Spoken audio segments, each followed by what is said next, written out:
Hello, everyone. My name is Rashida Kimbrew, and I am a student at Full Sail University. And tonight's webinar is going to be about relationships and commitment, whether to just to identify some things on how you know if you're ready. Maybe you may not be ready, or you are ready for commitment, or you think you're ready for a commitment. So that's what we're going to be discussing today.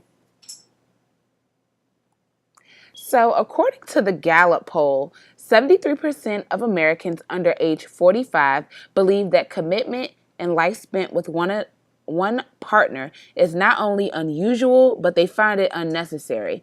So, Generation X basically doesn't see any point or benefit of a lifelong partner. This means that 6 out of 10 children live in a single parent home because the parents may feel that it's unnecessary to be with the partner for a long period of time or for long term. In 2009, the 2009 census discovered that the age that women are first married was a mere 26.9% about 20 to 30 years ago. Since then, that number has decreased drastically. So in 2009, the same poll was taken for women of this day and age, and about 46.8% of women between ages 25 and 29 had never been married for a first time. This means that women are getting married later in life. And it could be because our moral stance are changing. So, we may ask ourselves, how can we bridge this gap? What changes do we need to make? However, the moral and family structure has changed, as I said previously. But in order to bridge the growing marriage and commitment gap, people must start with themselves. So with this webinar, like I said, we're going to talk about good relationships, bad relationships in today's society, as well as, how we know if we're ready for commitment. And maybe one day, after you take a look in the mirror or you do some changes, you may be ready for that long-term commitment with another. Okay, so bad relationships. I'm pretty sure most of us know at least one family member or friend who's been in just a bad relationship. So, one factor or sign of a bad relationship is frustration. Frustration. So with frustration, you seem to always be frustrated about your relationship. For instance, you feel emotional needs aren't being met. When you're frustrated with someone, nothing they do is right, or you find that they may not meet your needs in the best way possible, and you stay with them just to see if it's going to work out, but you always end up being frustrated in the long run. Another, excuses. You find yourself looking for excuses to avoid spending time together.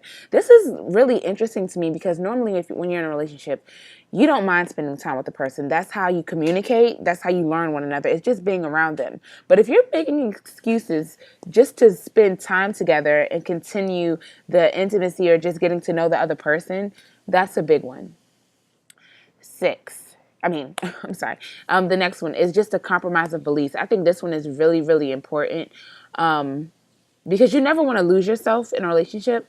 So you've compromised and sacrificed your beliefs, ambitions, and core values in order to adjust to your partner's needs. So that means if you say, hey, when I have kids, or every morning I have to pray, just to make sure that you center yourself, or every morning you have to do yoga just to center yourself before you go to work, and your spouse doesn't see the need in that, and you change that. That's a compromise of your beliefs and your needs, and you've sacrificed something that you hold dear just to make another happy, or just to make their lifestyle better, and it can kind of cause you to lose yourself.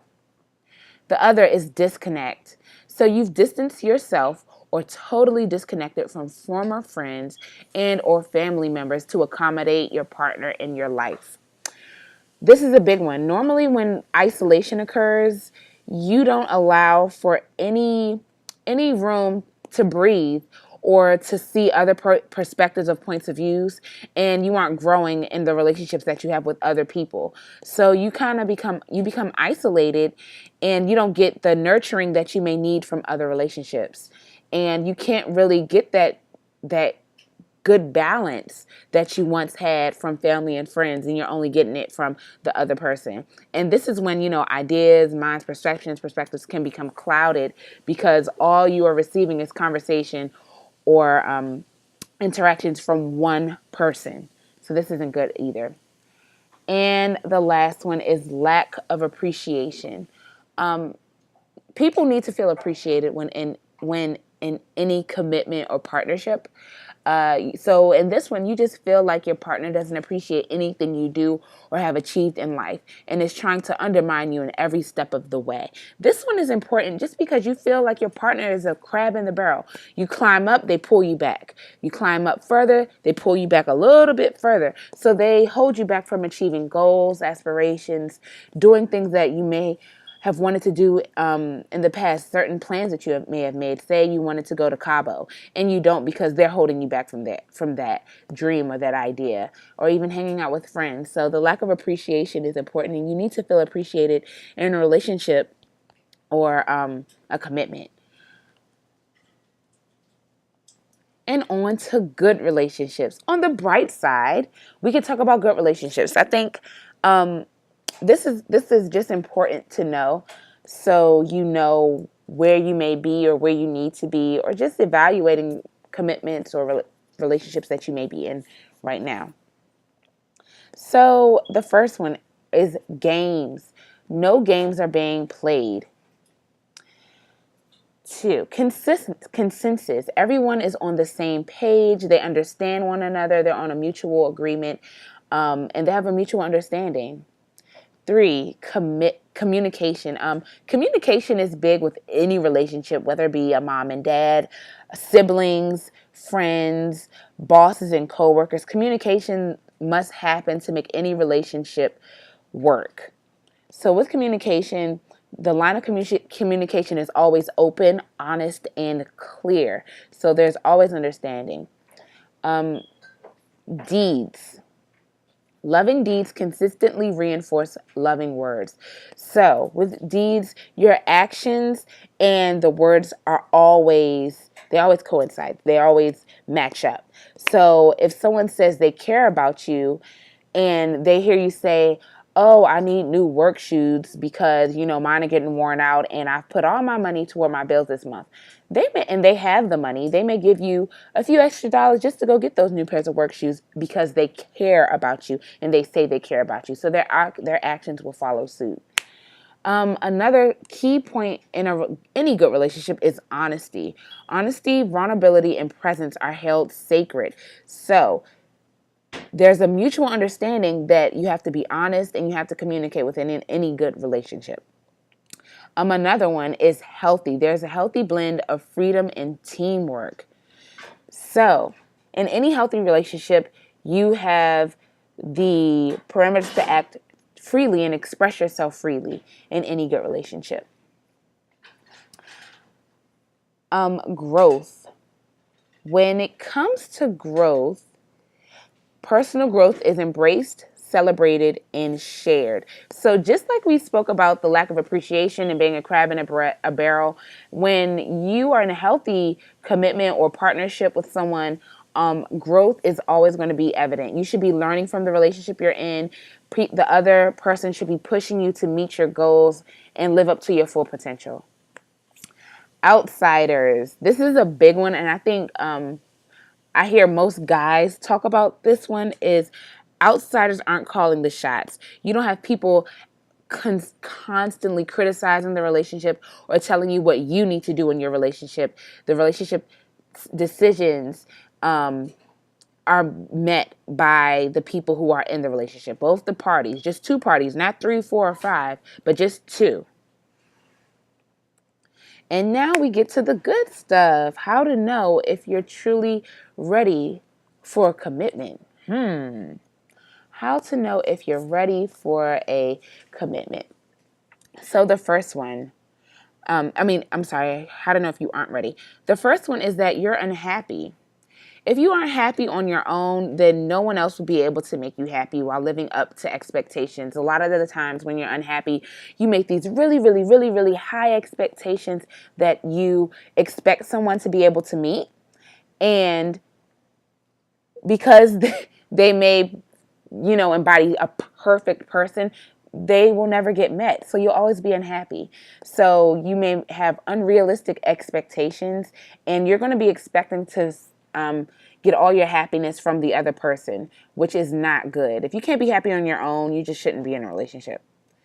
The second one is that you are unsure. If you're unsure about your wants and needs and are running a list, just a long list, on why it won't work, then you shouldn't be in a commitment either.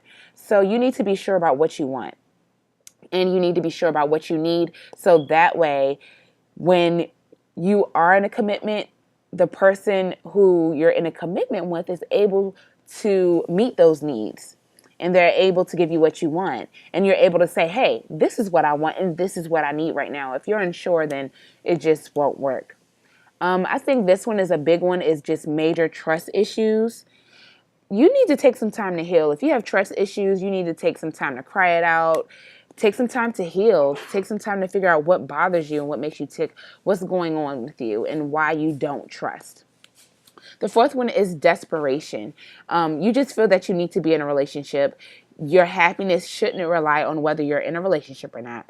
A relationship shouldn't make your life's happiness and should contribute to your overall growth. This goes back to the first one, being unhappy. So when you're desperate, you search for all your happiness in one person. They won't be able to give that to you. And also when you're desperate, you settle for anything. And a lot of the times that's putting yourself in a bad situation. So just wait on it and don't be desperate. The last one is changing yourself. And we've talked about compromise and sacrifice quite a few times within this presentation. So you're changing to make the other happy. And like I said, you shouldn't lose yourself in a relationship. The person who you're with should be able to accept you for who you are. When you come to a relationship, they should know who you are, and they should be happy and satisfied with that. You shouldn't have to make major changes just to make the other happy. And they should be comfortable with that, and you should be comfortable as well. So that is a big one. And if any of you have some of these traits, take some time out to analyze if you do have these traits, or if you are, unhappy, if you're desperate, if you're always changing yourself in a relationship. And one movie that I can always go back to is The House Bunny, which is a funny movie. But in the movie, the young lady, she changed herself in every relationship that she was in, so much to the point she was dating a British guy, and she decided that throughout their entire relationship, she would have a British accent just so she could make sure she had something in common with him. And at the end of the day, she never knew who she was. She lost herself, and she wasn't able to really identify with who she was on the inside. And she had to do some major self-work. So some advice, commitment advice, yay, down to it. When it comes to commitment advice, I'd have to say that you have to take some time out for yourself, and you have to take some time to get to know who you are, what you want, and what you need. And a lot of the times when you focus on you, everything else falls into place. When you focus on yourself, you'll find yourself, maybe giving back to the community, joining more organizations, networking, doing things that are valuable and of purpose. So take some time to date yourself. If you say, hey, when I was little, I found out I was afraid of pigeons. Well, maybe you should get to know why you're afraid of pigeons. Maybe you should sit in the mirror and talk to yourself day in or day out, and just go on a date with yourself. Date yourself. Figure out who you are, what you stand for, your core values, your moral center, and just figure out those things that are most important and dear to you. That is my largest piece of advice. Okay, this last quote. I found this quote online. I'm not sure who said this or why they said this, but I thought that it was very, very appropriate for the presentation. But single doesn't mean you don't know anything about love. It just means you know enough to wait for it. So, with that being said, take some time to wait on it, and in the meantime, while you're waiting, get to know who you are and what you want. Take some time out to reevaluate every situation that you're in, or the people you know, people you've met, or even situations that you've been in, and think about all the learning thing, the takeaways from those relationships, or failed relationships. Think about the takeaways and what you may need to do differently. And I think in order to bridge the marriage gap or the commitment gap, people just need to get back to loving themselves and treating others how they'd like to be treated. And they need to value the family structure. And that all goes back to commitment. What are you committed to? What are you willing to be committed to? And just taking some time out for that. So I just want to thank everyone for coming out and joining me in this webinar. And if you would like to, you can visit my website, RashidaKimbrough.com. You can follow me on Twitter at Rashida K, or on Instagram at Queen Rakim. It'll be greatly appreciated, just to learn some more. And I'm sure we could probably discuss more in relationships at a later date. And I hope you all have a great night. Thank you. Bye.